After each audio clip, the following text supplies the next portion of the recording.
नमस्कार दोस्तों, राधे राधे सभी का स्वागत है एक और छोटे से सेशन में।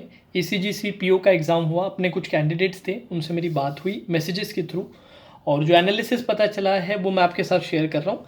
एक चीज़ मैं क्लियर कर देता हूँ, इसमें मैं एक्सपेक्टेड कट ऑफ या गुड अटेम्प्ट्स के बारे में डिस्कशन नहीं करूँगा। पेपर में किस लेवल की चीज़ें पूछी गई, किन टॉपिक से पूछी गई, उस पर चर्चा होगी, मेनली रीजनिंग और क्वांट्स को लेकर। ठीक है, तो शुरुआत करते हैं। सबसे पहले रीजनिंग की बात कर लेते हैं। 50 क्वेश्चन, 50 मार्क्स और 40 मिनट का समय दिया गया था, 40 मिनट्स का टाइम था। क्रिटिकल रीजनिंग के आपके 7 क्वेश्चंस पूछे गए। ओवरऑल जो रीजनिंग का लेवल है वो मॉडरेट बताया गया। ईयर एज बेस्ड पजल पूछी गई जिसमें 9 लोग थे, 9 लोगों का एज निकाला जा रहा था एक बेस ईयर से थे। बेस ईयर आप मुझे बताइएगा, आई थिंक 24 था। 5 क्वेश्चंस थे, इसमें कोई वेरिएबल नहीं था और ये डुएबल था। डेजिग्नेशन बेस्ड पजल आई थी जिसमें 8 लोग थे, 8 पोस्ट थी और साथ ही साथ आप लोगों के कपड़े थे, क्लोथ्स का वेरिएबल आ रहा था। 5 क्वेश्चंस यहाँ से। ऑर्डरिंग बेस्ड पजल थी जिसमें 9 लोगों को अलग अलग नंबर ऑफ कलर्स दिए जा रहे थे। तो जैसे पर्सन ए के बी से ज़्यादा कलर हैं, बी के डी से ज़्यादा कलर हैं, इस तरीके से 3 क्वेश्चंस। इनइक्वालिटीज़ के आपके 2 सवाल पूछे गए थे, ब्लैंक्स स्टाइल वाले शायद तक थे। जैसे रहता है ना कि यहाँ पर मैं कौन सा सिंबल फिल इन करूँ कि ये वाला अपना कंक्लूजन ट्रू हो जाए, इस तरह वाले। कैटेगरी बेस्ड पजल आई थी जिसमें 3 स्टेट्स थे, उत्तराखंड, बिहार और महाराष्ट्र, और 10 लोग थे। 4 3 2 का आपका सेटअप बैठ रहा था। 5 क्वेश्चंस थे। पैरेलल रो पजल का था जिसमें 8 लोगों को बिठाना था। 4 लोग ऊपर वाली रो में जो साउथ देख रहे हैं और 4 नीचे वाली रो में जो नॉर्थ देख रहे हैं, और साथ में एजेस का वेरिएबल भी था। 5 क्वेश्चंस यहाँ से। इनपुट आउटपुट सभी ने बोला बहुत डुएबल था, अल्फ़ाबेट और नंबर पे था और बड़ा सिंपल सा पैटर्न था। अल्फ़ाबेटिकल ऑर्डर, असेंडिंग ऑर्डर, ऐसे करके डबल शिफ्टिंग हो रही थी हर स्टेप में। इस पे 4 क्वेश्चन थी, सभी ने बना दिया था। इसके अलावा मिसलिनियस के 2 क्वेश्चंस आए थे, एक मीनिंगफुल वाला था और एक नंबर बेस्ड ऑपरेशन वाले था। मीनिंगफुल वाला क्या था कि आपको 4 नंबर दे दिए थे, 4 वर्ड दे दिए थे। 4 वर्ड का कुछ ना कुछ करके लेफ्ट वाले लेटर्स लेके एक मीनिंगफुल बनाना होता है, ऐसे करके कुछ दिया हुआ था। और नंबर वाले में भी सर्टेन ऑपरेशंस वगैरह करवा रखे थे। तो ये आपका रीजनिंग का रहा सेटअप। ज़्यादातर बच्चों के 30 के राउंड का मेरे को अटेम्प्ट देखने को मिला है। 25 से 30 क्वेश्चन अटेम्प्ट कर रहे हैं बच्चे।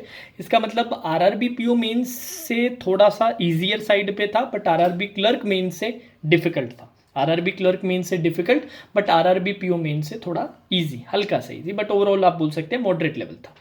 क्वांट्स की बात कर लेते हैं। क्वांट्स में भी सेम सेटअप है, ऑल्दो क्वांट्स सबसे आखिरी में ओपन हुआ था, मैं क्वांट्स की पहले बात कर रहा हूँ।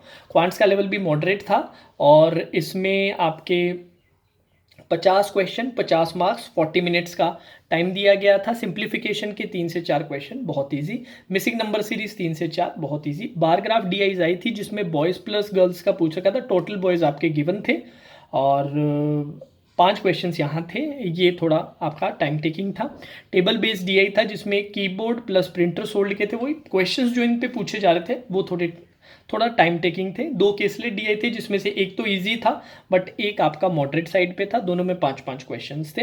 अर्थमेटिक वेरिएबल बेस्ड जो पूछा हुआ था उसमें 10 क्वेश्चंस थे। उसमें से कुछ क्वेश्चंस आपके डुएबल थे, कुछ थोड़े टाइम टेकिंग थे। एक डीआई और पूछा गया था, वो डीआई इनको याद नहीं था। तो ऑल एंड ऑल इसमें भी बच्चे 30 क्वेश्चंस या 30 से प्लस भी अटेम्प्ट कर पा रहे थे। और आगे बढ़ते हैं अब अपने जनरल इंग्लिश की ओर बढ़ते हैं। इंग्लिश में आपके 40 क्वेश्चंस, 40 मार्क्स और 30 मिनट्स का, आधे घंटे का समय दिया गया था। 3 पैसेजेस आए थे जिसमें से 2 पैसेज इजी थे, एक पैसेज आपका मॉडरेट था। ओवरऑल टोटल इनके 16 क्वेश्चंस इन 3 पैसेजेस से इन टोटल पूछे गए थे। रॉन्गली स्पेल्ड के 4-5 क्वेश्चन थे, डबल फिलर्स के 4 क्वेश्चन थे और ग्रामेटिकली करेक्ट सेंटेंस पे 4 क्वेश्चन थे। और भी कुछ टॉपिक्स थे जो उनको याद नहीं थे उतने अच्छे से। और इंग्लिश जो था वो बहुत कोई ऐसा मुश्किल लेवल पे नहीं था, इसमें बच्चे ठीक अटेम्प्ट कर पा रहे थे।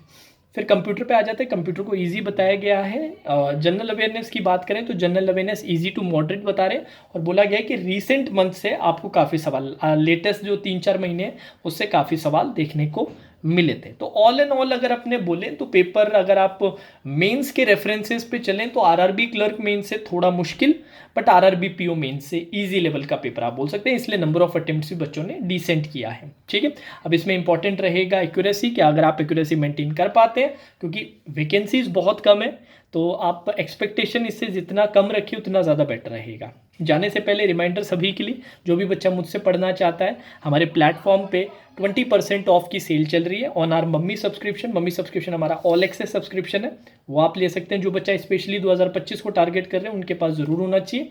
अभी हमारा SBI PO का प्री प्लस मेंस का बैच भी चल रहा है, अल्टीमेट प्रैक्टिस बैच चल रहा है, जिसमें प्री मेंस दोनों की हम प्रैक्टिस कर रहे हैं, वो आप ले सकते हैं। देन हमारी जो मेंस सब्सक्रिप्शन है 2024 का जो सब्सक्रिप्शन है मेंस ओनली का, वो आप ले सकते हैं, जिसमें 2024 के सारे मेंस के कोर्सेज और 2023 वाले रिकॉर्डेड कंप्लीटेड कोर्सेज भी इंक्लूडेड है।